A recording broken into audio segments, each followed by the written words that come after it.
guys, so I'm going to be watching Pontypool today. I have not yet watched it. I'm going to try this whole new thing where I talk about it first, and then I'll get on to my opinions. So I'm all set up here for Pontypool. I think it's a zombie movie, if I'm not mistaken. Wow. So it's on Netflix, so we're going to see how it is. There it is. It says Valentine's Day is off to a bizarre start for radio shock-jock when he runs to a crazed woman on his way to work, and that is only the beginning. Doesn't that look like Hugh Laurie? I think it is Hugh Laurie, but it doesn't say that he's one of the actors. I don't know. Got my kettle corn going on here, yummy, and I'm gonna shut the blinds obviously because it's too bright to watch a movie, and we'll see how it goes, so I'll talk to you in a minute. So whoa, that movie was so crazy. That was so weird. Oh my gosh.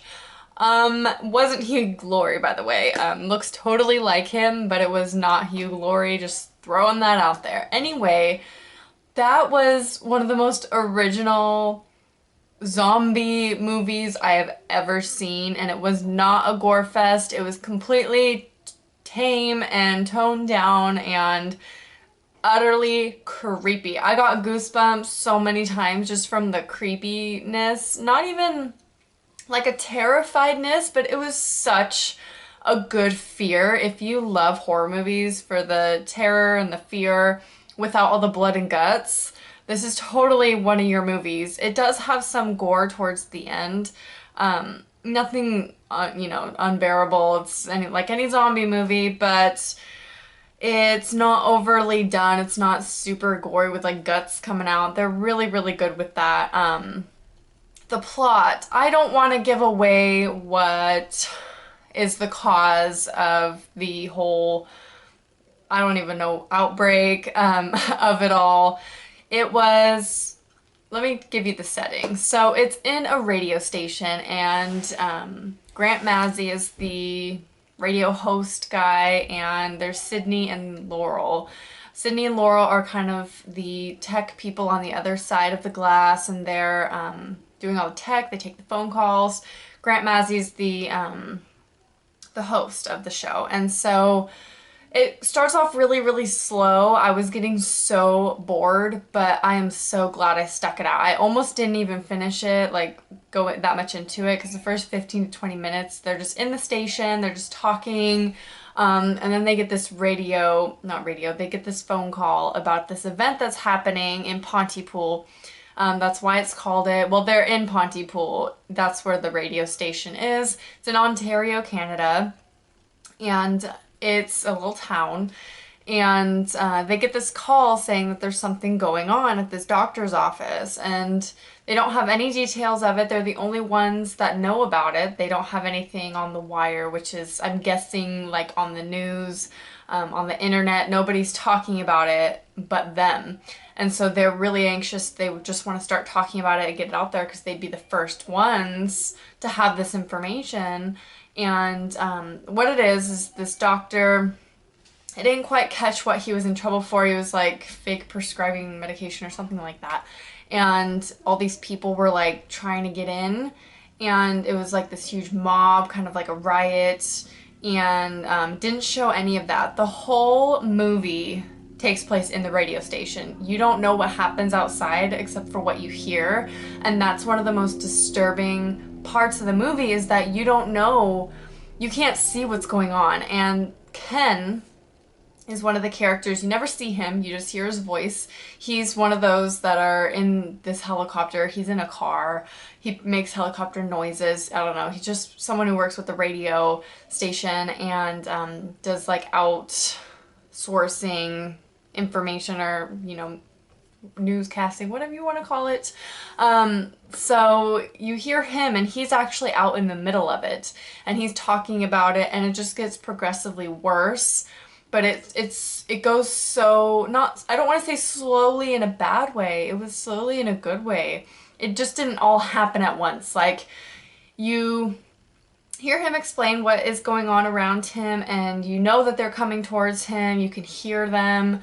One of the symptoms is probably one of the creepiest symptoms ever in any zombie movie, horror movie, whatever, it literally makes you feel crazy. When I was watching it, I felt myself like going insane for a second, and I was like, well, reel it back. It's not real. This is reality here. And so it was really, it gave me the strangest feeling. One of the symptoms of it is rambling and mumbling random words. And so they just repeat a word over and over again and try and make a sentence out of it, and they can't do it. Their mind won't let them make a sentence, so they'll just be like missing, missing, missing, missing, missing, and like they don't know where to go with that, and then they'll be like, I'm not missing, and they're just so confused, and it's so creepy, and you just see them being lost behind their eyes. You just know that they're gone. It's really crazy in that sense, and you hear that with Ken when he's on the phone.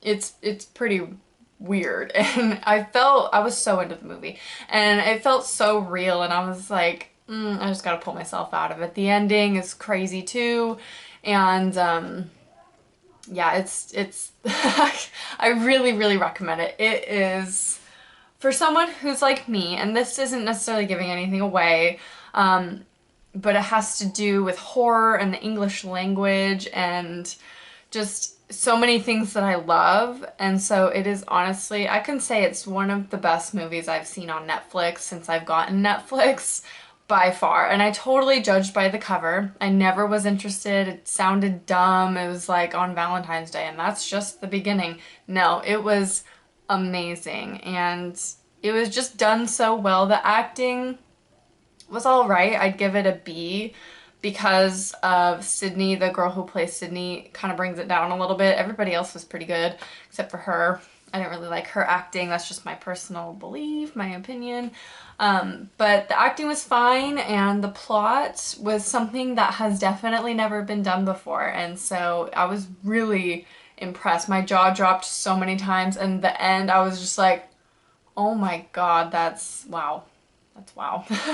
So I highly recommend it. I hope, I really want to talk about it more because I want to tell you what happens and the cause of it. The cause of it will blow your mind. It's so crazy, and it's so like complex that you're like, wait a second, it's so hard to follow because you're just like, what? Like, how is that possible? It's crazy. It's crazy. So I've never seen it been done before. The critique I have of it is that it might be too complex for some people.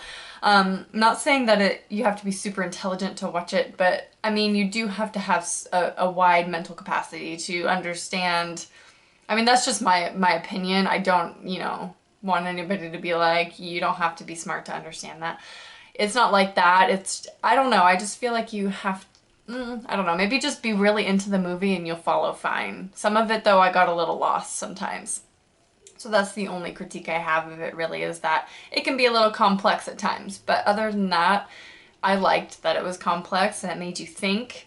And it was boring in the beginning, but I was surprised how afraid I was for there being no gore or anything. Like, normally it takes, especially with zombies, it takes seeing the zombie to make me afraid, and this didn't have to do that, although you do see like people who are infected or whatever you want to call it. I wouldn't even call it that, but those who are infected, you do see them eventually and see, what they act like, and it's just weird. Like, they act crazy, and it's really sad because you see their mind go, and that for me is so sad because I want to be a psychologist and I love the human mind and I want to help people with it, and so seeing them be completely gone and you can't help them and they're not there anymore, and it's so sad. I find it so depressing and disturbing. It's really crazy. I know I keep saying it's crazy. Definitely check it out. If there is a trailer, I will have it down below, as well as the link to it on Netflix, so you can check it out if you have an account. Highly recommend it if you have instant streaming on Netflix. I really, really, really recommend it so much. Now, the next movie I'm going to be doing is Human Centipede. It's my #1 most requested movie to review. So I am going to be doing it with a special guest on Sunday is when we're going to be watching it, so possibly Monday or Tuesday I'll post the video, but I'm going to have a special guest with me that day, so I won't be filming alone because I'm not going to watch it alone. People have told me not to. So I'm really excited, not really that excited to watch the Human Centipede. I'm kind of nervous, but I'm definitely not watching the second one, although my friend wants to watch the second one, and I'm like, I don't know, are you sure? Like, I don't know. We'll see how that goes. Maybe do Human Centipede 1 and 2 video in one. I don't know. A lot of you are telling me not to watch the second one, so who knows what's gonna happen. I don't really want to, so I might not. But definitely check out Pontypool. It's really great, and it's very different if you're in the zombie mood. I love zombie movies. They're one of my favorites, and I've been waiting for an original one. It was actually filmed in 2008, and I had never heard of it before, and I think one of you guys had mentioned it in one of my past videos in the comments, and I looked at it to see if it was on Netflix, and I put it in my instant queue, and today I felt like watching it. So hope you enjoyed this little review, and I will see you guys early next week, I'd say. I look forward to Human Centipede if you want to watch it with me, and then we can all chat about it on Monday or whenever I post a video. I will have a link to it down below on Netflix because it is streaming there, and if you've never heard of Human Centipede, you must live under a rock. But I will have the trailer to that as well down below if you want to watch it with me, and then we'll all converse when we get back together next time. So hope you enjoyed, and I'll see you soon. Bye.